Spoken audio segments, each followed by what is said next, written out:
Buenos días. Seguimos con nuestra serie de devocionales sobre los milagros de Jesús.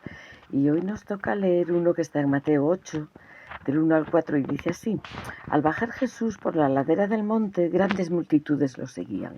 De repente, un hombre con lepra, muy avanzada, nos dice Lucas 5, se le acercó y se arrodilló delante de él. Señor, dijo el hombre, si tú quieres, puedes sanarme y dejarme limpio. Jesús extendió la mano y lo tocó. Sí quiero, dijo, queda sano. Al instante la lepra desapareció. No se lo cuentes a nadie, le dijo Jesús. En cambio, preséntate ante el sacerdote y deja que te examine. Lleva contigo la ofrenda que exige la ley de Moisés a los que son sanados de lepra. Esto será un testimonio público de que has quedado limpio.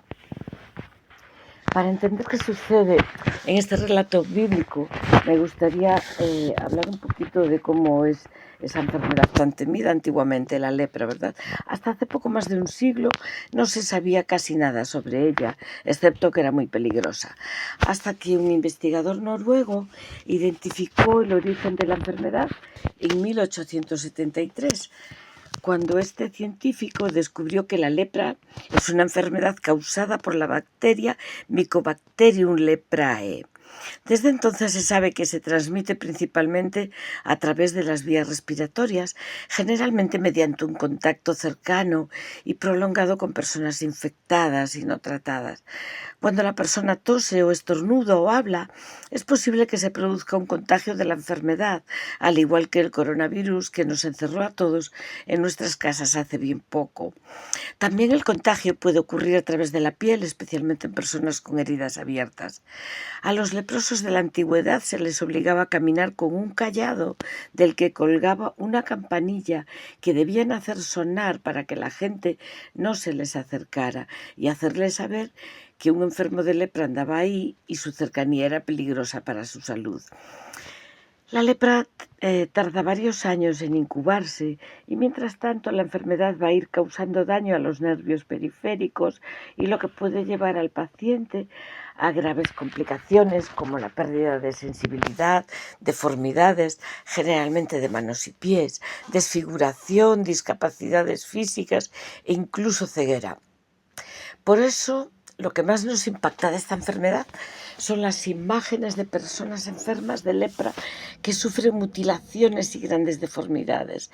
Si buscas un poco en internet, te puedes dar cuenta fácilmente del pánico seguro que tenía que provocar en todas las personas el temor a ser contagiado de esa enfermedad tan horrible, porque acababa de repente con las vidas sociales de estos enfermos.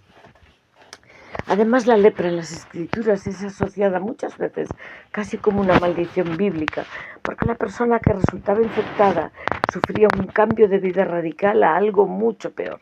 Era automáticamente excluida de la sociedad y echada fuera de la ciudad. No se les permitía seguir llevando una vida normal, sino que tenían que seguir unas leyes muy estrictas de alejamiento de las personas, por lo que estaban obligadas a vivir lejos de sus familias y a sobrevivir comiendo de la mendicidad y vagando por los campos y caminos alrededor de las ciudades donde antes vivían. Todavía hoy en día hay algunas partes del mundo donde se sigue temiendo a los enfermos de lepra y persiguen las antiguas percepciones, las antiguas ideas sobre el trastorno como una maldición bíblica por el mucho desconocimiento y prejuicio hacia estos enfermos, nos dicen doctores especialistas hoy en día, porque la lepra tiene asociada ese estigma que viene de épocas bíblicas y de la época en la que se internaban los pacientes en los famosos leprosarios para aislarlos de la comunidad, por la idea, que ya está totalmente revisada, de que eran un peligro para la comunidad y los podía infectar. Nos lo dice el doctor Nichols, portavoz médico de estos enfermos. Los que ya no somos tan niños, como es mi caso, podemos recordar perfectamente que a los leprosos se los internaba y aislaba totalmente del resto del mundo en las leproserías. En España, por ejemplo, había hasta hace muy poquitos años una muy importante, una leprosería muy importante que estaba en Fontilles, en la provincia de Alicante, un pueblo pequeñito. Y hace pocos años que lo cerraron como leprosería y estaba solo funcionando como una hermosa casa de reposo o como residencia de mayores para los enfermos que habían estado ingresados allí por bastantes años de su vida y que ya no mantenían contacto ninguno con sus familias o amistades. El centro había pasado de ser el leprosario a ser una residencia de la tercera edad, abriendo las puertas y sus hermosos jardines por donde paseaban por fin a otras personas mayores sin temor a ser contagiados por los leprosos. Pero en los tiempos de Jesús las cosas no eran así. Me puedo imaginar perfectamente el pánico y la sorpresa que les tuvo que causar a sus discípulos que un leproso se atreviera a acercarse tanto a ellos y hasta arrodillarse delante de Jesús, cortándole el paso en el camino y saltándose la ley descaradamente. Pero la realidad es que este hombre ya no tenía nada por lo que vivir, ninguna razón para seguir luchando, ninguna meta para lograr, ninguna expectativa de nada bueno. No tenía la esperanza de una vida mejor, sino de todo lo contrario, porque sufría una lepra muy avanzada, según Lucas, y por eso ya había perdido toda la esperanza y toda la ilusión en su vida. Todo estaba perdido ya para él. La vida ya no tenía ningún sentido. Estaba solo, sin casa, sin familia, sin amigos, sin nadie. Por lo tanto, ¿cómo iba a desperdiciar posiblemente la única oportunidad de su vida de acercarse al Hijo de Dios, de quien ya había escuchado decir que hacía tremendos milagros? ¿Y si Jesús no volviera nunca más a estar tan cerca de él? Pensaría.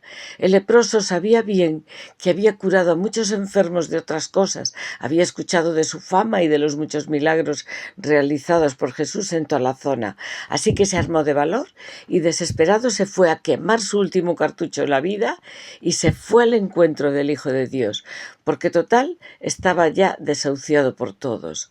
No perdía nada, estaba totalmente solo en la vida. Allí este hombre desesperado se arrodilló y declaró seguramente con gran angustia personal: «Jesús, sé que puedes curarme si tú quieres». Y Jesús demostró en esta escena tener una empatía, como seguro que nadie tendríamos en este momento. Extendió su mano y le tocó. Sí, Jesús se atrevió a tocar a un leproso, algo que estaba prohibidísimo para todos los judíos. Pero la compasión y el amor por el prójimo una vez más estuvieron por encima de la ley tan estricta dada al pueblo. Jesús no dio ni un paso atrás ante la situación. Él no se asustó por el aspecto desfigurado del leproso, sino que la compasión y la misericordia le hicieron dar un paso adelante y confirmar al enfermo: «Sí que quiero sanarte». ¿Te puedes imaginar la escena que nos narran los evangelios de que al instante la lepra empieza a desaparecer? ¡Qué cambio tan definitivo, instantáneo en su vida! De miseria total y sufrimiento pasa ahora a tener esperanza. ¿Te lo imaginas? El apestado y maloliente leproso que daba asco y miedo a todos y que siempre era despreciado y rechazado, se postra humillado, pero con una gran fe y seguridad como pocos habían demostrado tener ante el Hijo de Dios. Y Jesús comienza automáticamente a sanarlo por completo, delante de sus ojos y en un solo instante. Ahora sí que había esperanza para él. Ahora sí vuelve la ilusión a su vida por volver a ver a los suyos, tal vez después de muchos años sin poder estar con ellos. Después de tanto sufrimiento, por fin llega la paz y el descanso a su vida. Valió la pena para él atreverse y salir al camino, al encuentro de Jesús, el poderoso Hijo de Dios. Nada tenía que perder, pero sí que tenía mucho para ganar. ¿Y tú? ¿Le has salido al camino a Jesucristo? ¿Alguna vez lo has buscado con la desesperación de saber que no hay nadie más que pueda ayudarte en tu situación? ¿Has clamado ya con desesperación: «Jesús, ayúdame a seguir viviendo»? O ayúdame en esta situación, o guárdame de este peligro, o dame serenidad y paz? ¿Qué tienes que perder? Nada ya si tu situación es crítica o si tu familia ya se ha desmoronado o si has perdido el sentido de la existencia o la ilusión por la vida. Ponte de rodillas delante de Jesús como el leproso y pídele su sanidad. Pídele que ponga sobre ti su poderosa mano que restaura, libera y levanta al caído. Y por débil y desencantado que estés de la vida, Jesús tocará tu hombro, aunque te sientas como un sucio y maloliente leproso, para darte su paz y mostrarte que su amor y su misericordia es infinitamente más grande que lo que tú mereces. Por cierto, una pregunta para reflexión personal este día. ¿Cómo nos comportamos cuando nos encontramos con un leproso social hoy en día? ¿Tal como lo haría Jesús o marcando distancias? ¿Huyendo o tocándole el hombro y acercándonos a su necesidad desesperada? Quiera Dios que a donde vayamos podamos reflejar el gran amor de Dios, aún con los leprosos de nuestra sociedad hoy en día. ¿Eres incapaz de ver los leprosos hoy?